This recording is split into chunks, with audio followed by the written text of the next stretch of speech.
جب گلستاں کو خوں کی ضرورت پڑی تو سب سے پہلے ہی گردن ہماری کٹی۔ جب گلستاں کو خوں کی ضرورت پڑی تو سب سے پہلے ہی گردن ہماری کٹی۔ آج کہتے ہیں ہم سے یہ اہل چمن،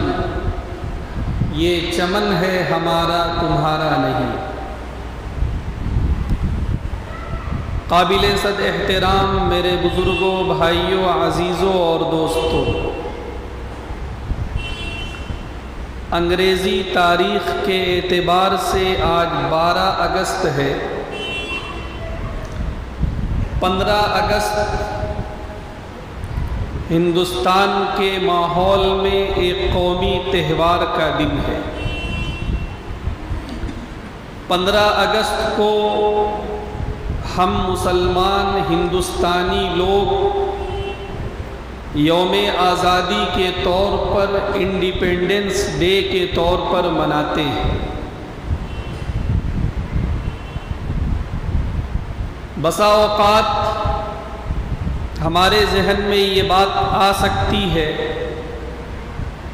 کہ اس وقت مسجد کے ماحول میں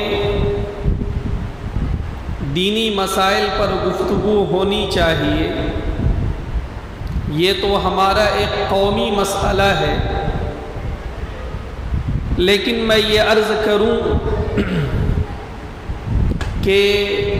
15 اگست 1947 کو ہمیں جو آزادی ملی ہے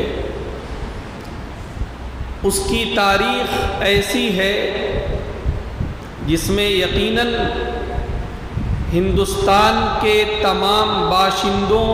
کا حصہ ہے، لیکن یہ بھی ایک تاریخی حقیقت ہے کہ اس جنگ آزادی اور تحریک آزادی میں مسلمانوں کا اور علماء کرام کا جو کردار ہے وہ صرف فوج کے ایک سپاہی کا نہیں ہے، بلکہ اس پوری تحریک آزادی اور جنگ آزادی میں مسلمانوں اور علماء کا کردار ایک لیڈر کا کردار ہے، ایک رہنما کا کردار ہے، ایک پیشوا کا کردار ہے۔ مسلمانوں نے جنگ آزادی میں بڑھ چڑھ کر حصہ لیا ہے، ہزاروں بلکہ لاکھوں مسلمان اس میں شہید ہوئے اور ہزاروں کی تعداد میں علماء شہید ہوئے۔ تو جس تحریک میں اور جس جنگ میں اور جس جد و جہد میں مسلمانوں کی اتنی بڑی تعداد شہید ہوئی ہو، علماء کرام نے جس میں بڑھ چڑھ کر حصہ لیا ہو، قائدانہ کردار ادا کیا ہو، اس کے تعلق سے اگر ہمارے ذہن میں یہ بات ہے کہ یہ مسلمانوں کا کوئی بڑا اہم مسئلہ نہیں ہے تو یہ غلط ہے۔ یہ ہمارا مسئلہ ہے، بڑا اہم مسئلہ ہے، یہ ہماری تاریخ ہے، بڑی اہم تاریخ ہے، اور اس تاریخ سے واقف ہونا اور آنے والی نسلوں کو واقف کرانا یہ ہماری اہم ترین ذمہ داری ہے۔ آج بعض ذمہ داروں کے اشارے اور خود میرا اپنا بھی یہ خیال ہے کہ یہ جو تحریک آزادی اور جنگ آزادی ہے اس کے تعلق سے مختصراً میں کچھ عرض کروں۔ میرے بزرگوں، جاننے والے جانتے ہیں کہ یہ جو جنگ آزادی ہے یا تحریک آزادی ہے اس کی تاریخ تقریباً 150-200 سال پر محیط ہے۔ اس 150-200 سالہ تاریخ کو مختصر وقت میں بیان کرنا بہت مشکل ہے۔ میں چند اشارات کروں گا اور جہاں تک ہو سکے اختصار سے میں کام لینے کی کوشش کروں گا۔ آپ بھی دعا فرمائیں کہ اللہ مجھے صحیح بات، صحیح حقائق پیش کرنے کی توفیق سے نوازے۔ میرے بزرگوں، ہمارا یہ جو ملک ہندوستان ہے، اس کی بڑی عجیب و غریب تاریخ رہی ہے۔ ایک بات کی طرف میں اشارہ کرتا ہوں، آپ بھی توجہ فرمائیں کہ اللہ تعالیٰ نے جب حضرت آدم علیہ السلام کو پیدا فرمایا تو پہلے مرحلے میں اللہ سبحانہ و تعالیٰ نے انہیں جنت میں رکھا، اور اس کے بعد جو حالات پیش آئے میں اس کی تفصیل میں نہیں جانا چاہتا، لیکن آخر میں اللہ کی طرف سے یہ فیصلہ ہوا کہ اب آدم و حوا کو جنت میں نہیں بلکہ زمین میں رہنا ہے۔ اللہ تعالیٰ نے حضرت آدم علیہ السلام کو اس زمین میں بھیجنے سے پہلے یہ پوری دنیا اللہ بنا چکا تھا، یہ پوری کائنات اللہ بنا چکا تھا، لیکن تھوڑا غور فرمائیں کہ حضرت آدم علیہ السلام کو جنت سے اتار کر پوری دنیا کے جس حصے پر انہیں اتارا گیا، ہندوستان کی اگر پرانی تاریخ اور پرانا نقشہ آپ کے نظر میں ہو تو حضرت آدم علیہ السلام ہندوستان ہی میں اتارے گئے۔ ہندوستان کے جنوب کا جو حصہ ہے وہ حصہ آج کے نقشے کے حساب سے سری لنکا میں ہے، لیکن سب لوگ جانتے ہیں کہ جب ہندوستان متحد تھا، جب ایک گریٹر انڈیا پایا جاتا تھا، اس وقت موجودہ ہندوستان بھی ہندوستان تھا، موجودہ پاکستان بھی ہندوستان تھا، موجودہ بنگلہ دیش بھی ہندوستان تھا، موجودہ افغانستان بھی ہندوستان تھا، اور موجودہ سری لنکا بھی ہندوستان تھا۔ بہرحال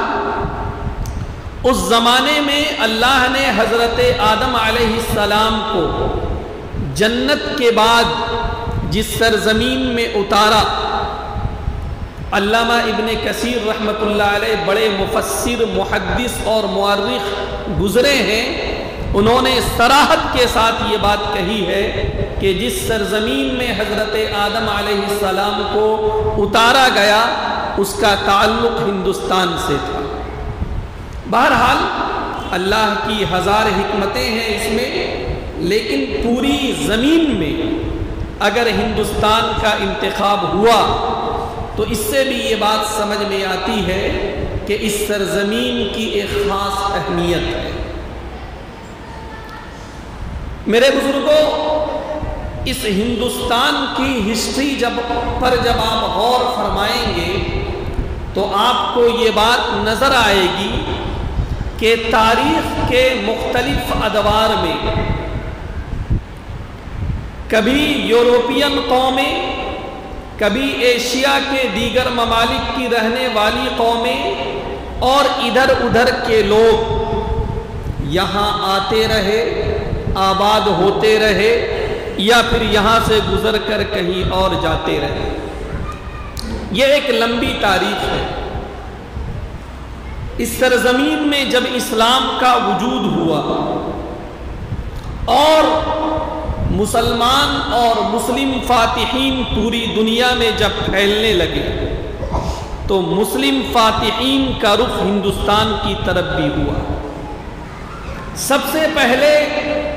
مسلم فاتحین میں سے محمد بن قاسم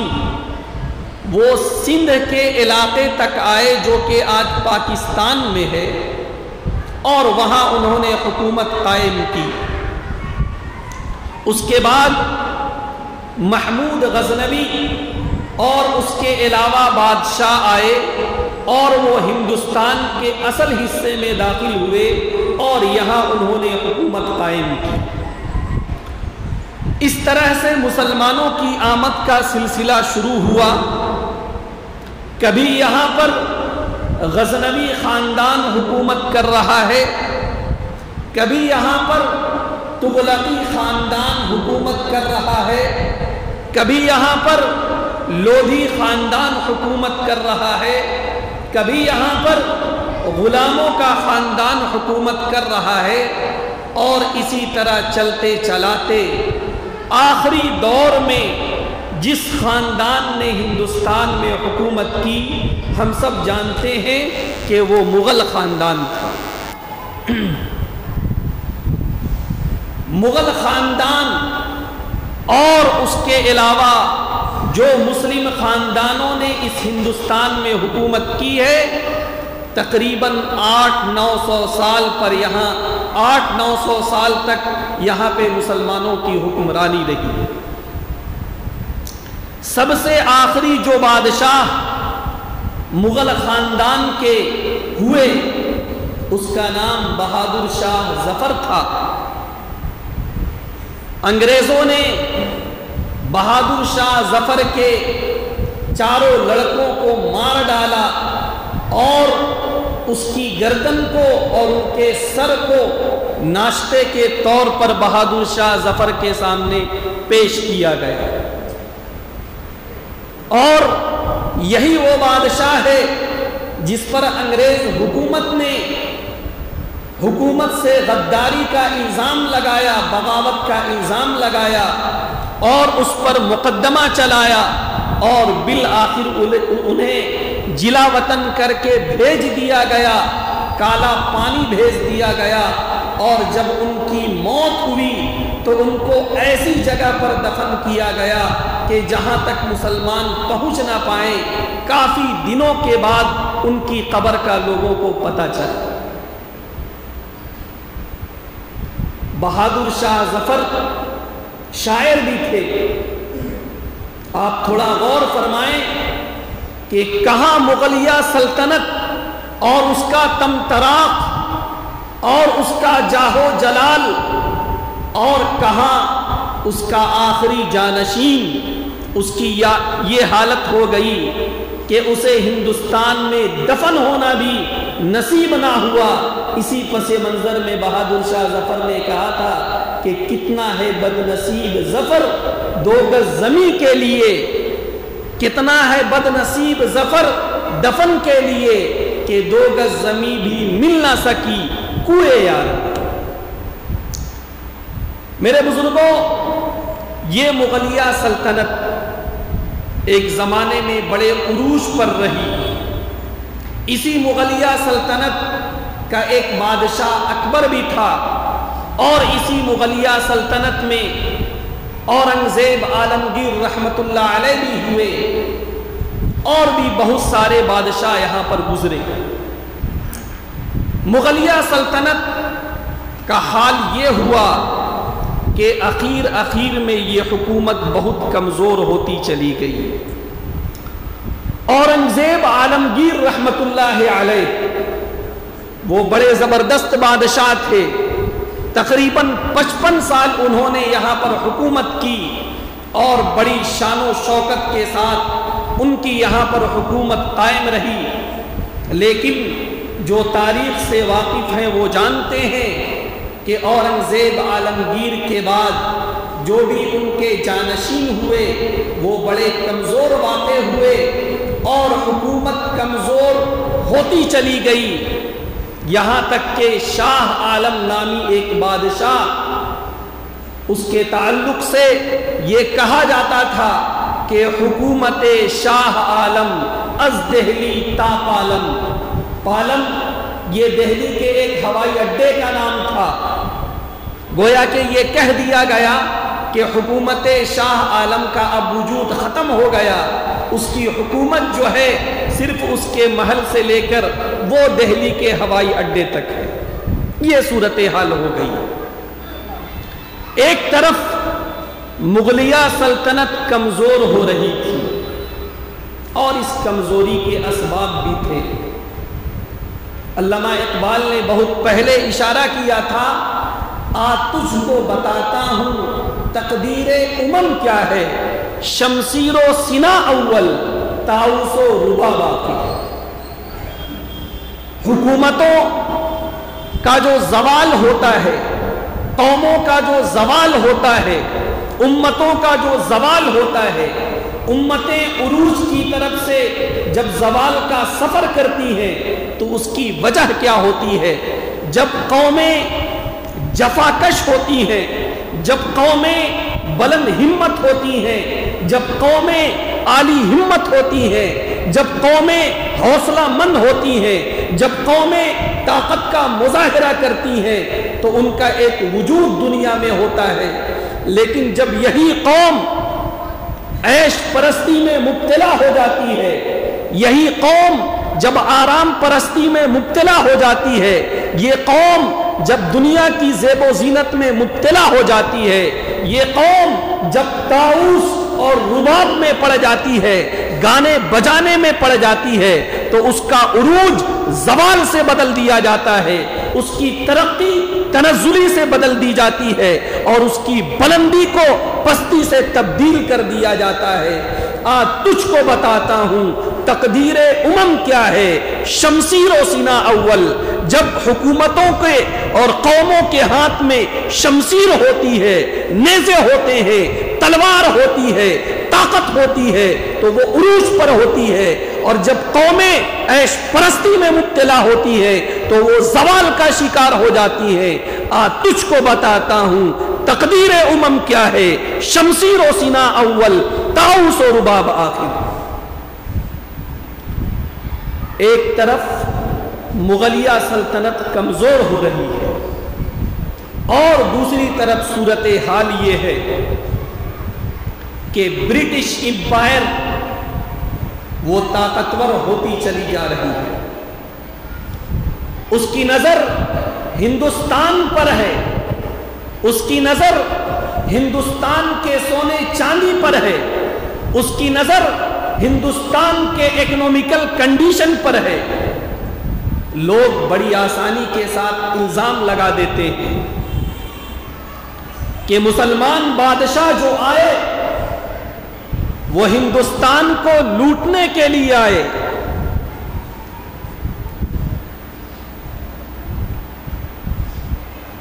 لیکن یہ بات یاد رکھیں، میں عرض کیا کرتا ہوں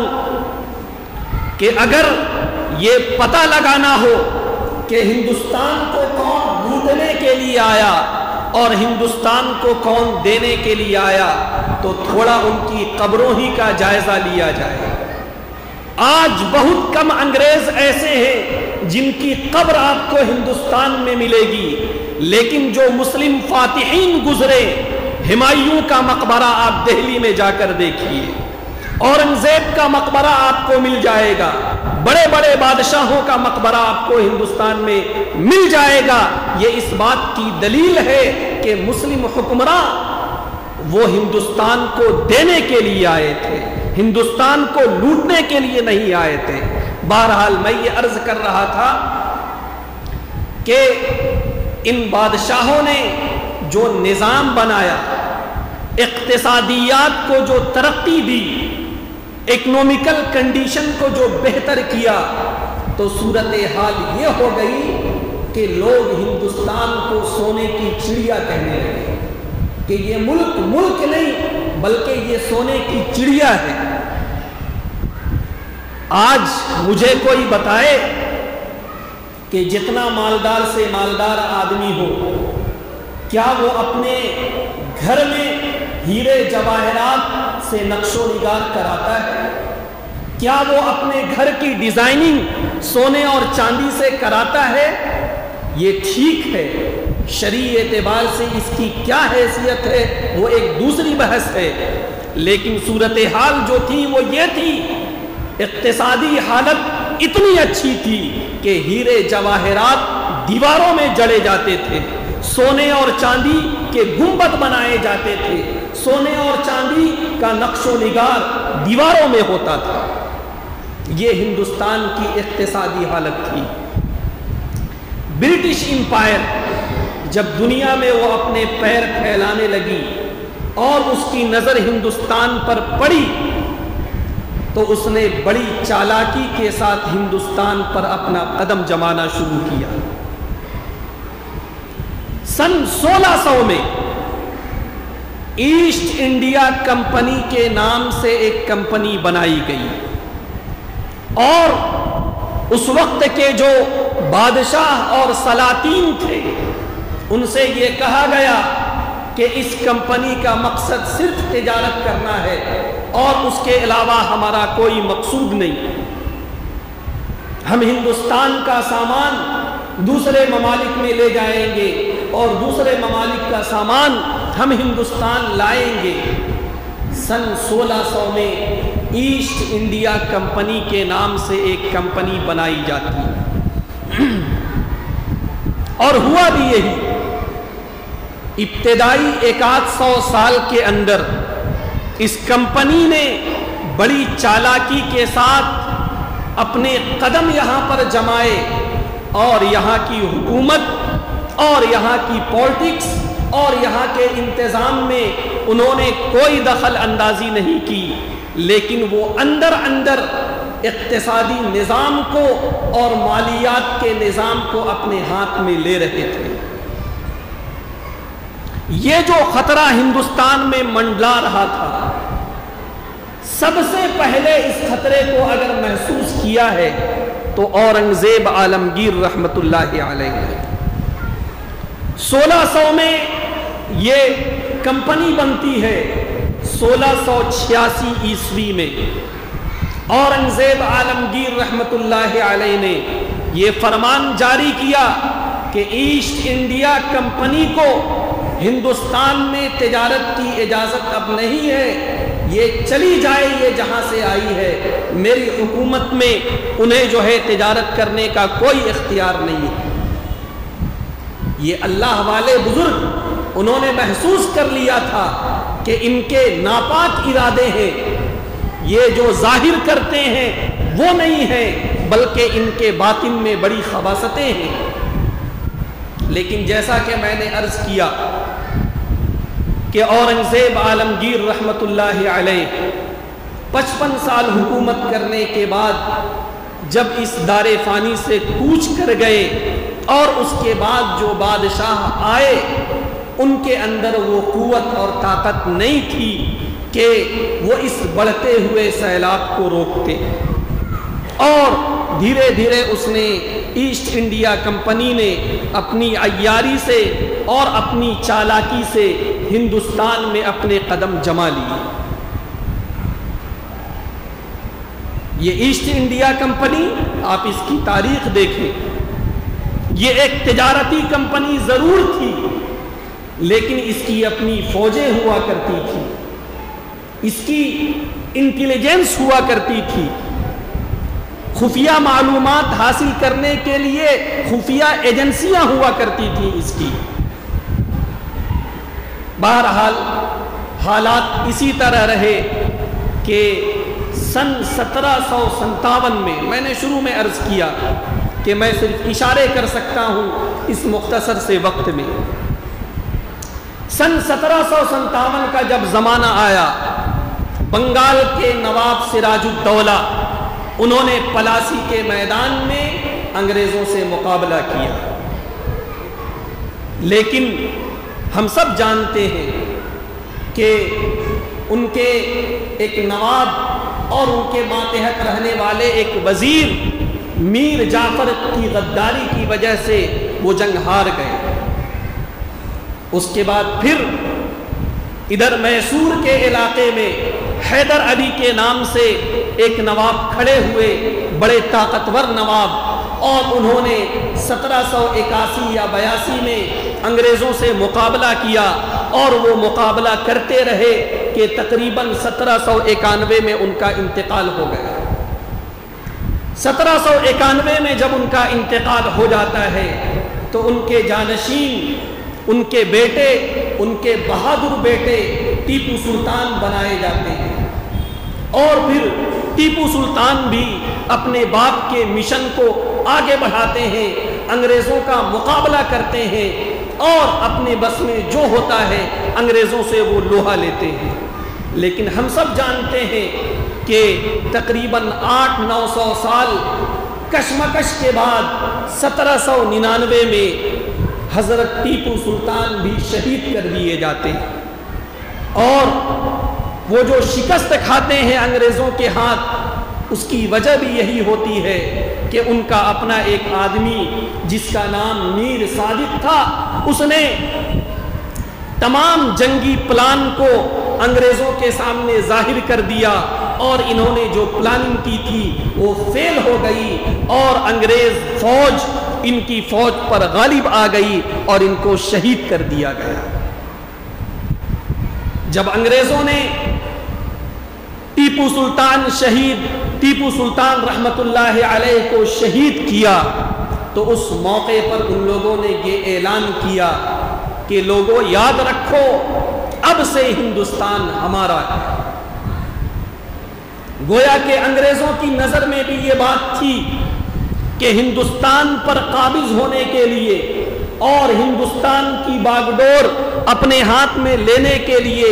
ہماری راہ کا جو سب سے بڑا روڑا تھا اور ہماری جو سب سے بڑی رکاوٹ تھی وہ ٹیپو سلطان تھا، اور اس کے چلے جانے کے بعد اب جو ہے کوئی ہماری راہ کا روڑا نہیں بچا۔ اس طرح سے ایسٹ انڈیا کمپنی کا اثر و رسوخ بڑھتا رہا۔ سن 1803 میں ایسٹ انڈیا کمپنی نے ہندوستانی لوگوں کے سامنے ایک نعرہ دیا، عجیب و غریب نعرہ، اور وہ نعرہ یہ تھا، خلق خدا کی، یعنی جو انسان ہے، جو مخلوق ہے، یقیناً وہ اللہ کے پیدا کیے ہوئے ہیں، خلق خدا کی، ملک بادشاہ کا۔ رسمی طور پر یہ مانا جائے گا کہ ہمارے ایک بادشاہ ہیں اور ملک انہی کا ہے، لیکن اس بادشاہ کی حیثیت کچھ بھی نہیں ہوگی، وہ ایک لولا لنگڑا اور اپاہج ہوگا، اس کی کوئی حیثیت نہیں ہوگی۔ خلق خدا کی، ملک بادشاہ کا، اور حکم کمپنی بہادر کا۔ بادشاہ کی اب کوئی حیثیت نہیں رہی۔ اب اگر ہندوستان میں حکومت چلے گی، ہندوستان میں اگر کسی کا حکم چلے گا تو وہ ایسٹ انڈیا کمپنی کا چلے گا، وہ کمپنی بہادر کا چلے گا۔ یہ نعرہ انگریزوں کی طرف سے جب آیا، یہ نعرہ ایسٹ انڈیا کمپنی کی طرف سے جب آیا، تو اس وقت کے جو علماء تھے اور اس وقت کے جو بزرگان دین تھے، انہوں نے سمجھ لیا کہ اس نعرے کا مطلب کیا ہے۔ شاہ عبد العزیز محدث دہلوی رحمت اللہ علیہ، جو کہ اپنے وقت کے بہت بڑے عالم تھے، علم حدیث کے بڑے ماہر تھے، شاہ ولی اللہ محدث دہلوی رحمت اللہ علیہ کے فرزند ارجمند تھے۔ انہوں نے جب یہ حالات دیکھے تو انہوں نے یہ فتویٰ دیا کہ ان الہند قد عادت دار الکفر و دار الحرب، کہ ہندوستان اب دار الکفر ہو چکا ہے، ہندوستان اب دار الحرب ہو چکا ہے، لہٰذا ہر مسلمان پر ضروری ہے کہ وہ ہندوستان کو آزاد کرانے کے لیے انگریزوں سے مورچہ لے اور اس کے خلاف علم جہاد بلند کرے۔ سب سے پہلے انگریزوں کے خلاف اور انگریزی حکومت کے خلاف اگر کسی نے فتویٰ دیا ہے تو وہ شاہ عبد العزیز محدث دہلوی رحمت اللہ علیہ نے فتویٰ دیا ہے۔ یہ فتویٰ جب آیا، مسلمانوں کا باشعور طبقہ اس کو پہلے سے محسوس کر رہا تھا، لیکن شاہ عبد العزیز رحمت اللہ علیہ کے فتوے کے بعد اس پر ایک مہر لگ گئی اور انہوں نے سمجھ لیا کہ یہ انگریز ہمارے ملک کے لیے بہت بڑا خطرہ ہے۔ آج کے زمانے میں ان باتوں کو سننا بڑا آسان، بیان کرنا بہت آسان، لیکن تاریخ کے اوراق میں یہ بات بھی ہے کہ شاہ عبد العزیز محدث دہلوی رحمۃ اللہ علیہ انہوں نے جب یہ فتویٰ دیا اس کے بعد ان کے اوپر مظالم کے پہاڑ توڑ دیے گئے، انہیں زہر دیا گیا، چھپکلی کا زہر ان کے بدن پر مل دیا گیا، ان کی جائیداد پر قبضہ کر لیا گیا۔ یہ سارے حالات پیش آئے اور کچھ ہی دنوں کے بعد پھر ان کا انتقال ہو گیا۔ لیکن انہوں نے جو روح پھونک دی تھی اس کی وجہ سے ایک بیداری مسلمانوں میں آ گئی تھی۔ پھر اس کے بعد ہوا یہ کہ شاہ عبد العزیز محدث دہلوی رحمۃ اللہ علیہ کے خاندان کے ایک فرد جو کہ ان کے شاگرد بھی تھے، شاہ اسماعیل شہید رحمۃ اللہ علیہ، اور ایک اور بزرگ سید احمد شہید رحمۃ اللہ علیہ، یہ دو بزرگ اٹھے۔ سید احمد شہید رحمۃ اللہ علیہ ان کا تعلق رائے بریلی سے تھا۔ یہ دو بزرگ اٹھے اور انہوں نے شاہ عبد العزیز محدث دہلوی رحمۃ اللہ علیہ کی فکر کو اور انہوں نے جو فتویٰ دیا تھا کہ ہندوستان اب دارالحرب ہو چکا ہے، اس پیغام کو لے کر وہ اٹھے اور پورے ہندوستان کا انہوں نے دورہ کیا اور تمام ہندوستان کے لوگوں کو بیدار کیا۔ اور اس کے بعد ان کا پروگرام یہ تھا کہ کہیں کنارے میں ایک جگہ دھن کی حکومت قائم کی جائے اور پھر وہاں سے انگریزوں کے خلاف مورچہ لیا جائے۔ اور ان لوگوں نے افغانستان کے آس پاس کے علاقے میں حکومت قائم بھی کی، لیکن وہاں پر سکھوں نے ان کے ساتھ دھوکے کا معاملہ کیا اور ان کی جو جماعت تیار ہوئی تھی وہ سرزمین بالا کوٹ میں اکثر لوگ شہید کر دیے گئے۔ یہ تاریخ ہے میرے بزرگوں۔ لوگوں نے لکھا ہے، میں جو اشارے کر رہا ہوں حضرت سید احمد شہید رحمۃ اللہ علیہ اور ان کی تحریک مستقل ایک موضوع ہے، اسے پڑھنے کی ضرورت ہے۔ اس وقت جبکہ یہ دو بزرگ پورے ہندوستان کا دورہ کر رہے تھے، اس وقت کے ہندوستانی مسلمانوں نے جو جذبہ دکھایا ہے اور جو حوصلہ دکھایا ہے، بڑا عجیب و غریب حوصلہ۔ تاریخ کی کتابوں میں یہ بات درج ہے کہ جب حضرت سید احمد شہید رحمۃ اللہ علیہ اور شاہ اسماعیل شہید رحمۃ اللہ علیہ انہوں نے اپنا دورہ شروع کیا اور دورہ کرتے کرتے جب غازی پور جو کہ یو پی کا علاقہ ہے وہاں پر پہنچے تو وہاں پر ایک نواب تھے۔ جب یہ قافلہ وہاں تک پہنچا ہے تو وہ جو نواب صاحب تھے انہوں نے ایک بہت بڑی رقم ان حضرات کی خدمت میں پیش کیا اور یہ کہا کہ ہماری یہ رقم آپ جو تحریک لے کر اٹھے ہیں، آپ جو ایک انقلابی پیغام لے کر اٹھے ہیں اس میں آپ لگائیے۔ اور ایک عجیب و غریب بات یہ تھی کہ ان کے 6 لڑکے تھے، انہوں نے اپنا ایک لڑکا ان لوگوں کے حوالے کیا اور یہ کہا کہ جس طرح حضرت ابراہیم علیہ السلام نے اللہ کے راہ میں اپنے فرزند حضرت اسماعیل کو پیش کیا تھا، اسی طرح آج میں اپنے فرزند کو آپ کی خدمت میں پیش کرتا ہوں اور میری یہ تمنا ہوگی کہ جب آپ میدان جہاد میں دشمنوں سے لڑ رہے ہو میرا یہ بیٹا بھی آپ کے ساتھ ہو اور شہید ہو۔ اور ہوا بھی یہی۔ بالا کوٹ کے میدان میں جب حضرت شاہ اسماعیل شہید رحمۃ اللہ علیہ اور دیگر بزرگان دشمنوں سے مقابلہ کر رہے تھے، یہ نوجوان بھی ان کے ساتھ تھا اور یہ نوجوان بھی اس میں شہید ہوا۔ آج بڑی آسانی کے ساتھ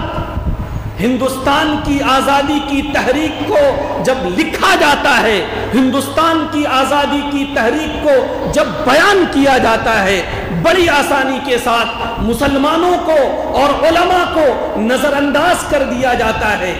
لیکن سچی بات یہ ہے کہ اس تحریک آزادی میں اور آزادی کی لڑائی میں سب سے زیادہ حصہ مسلمانوں نے لیا تھا، اور اس کی وجہ یہ ہے کہ انگریز جب آئے تھے تو یہاں پر کسی اور کی حکومت نہیں تھی، یہاں مسلمانوں کی حکومت تھی۔ انگریزوں نے حکومت مسلمانوں سے چھینا تھا، اس وجہ سے اس کا سب سے زیادہ درد مسلمانوں کو تھا۔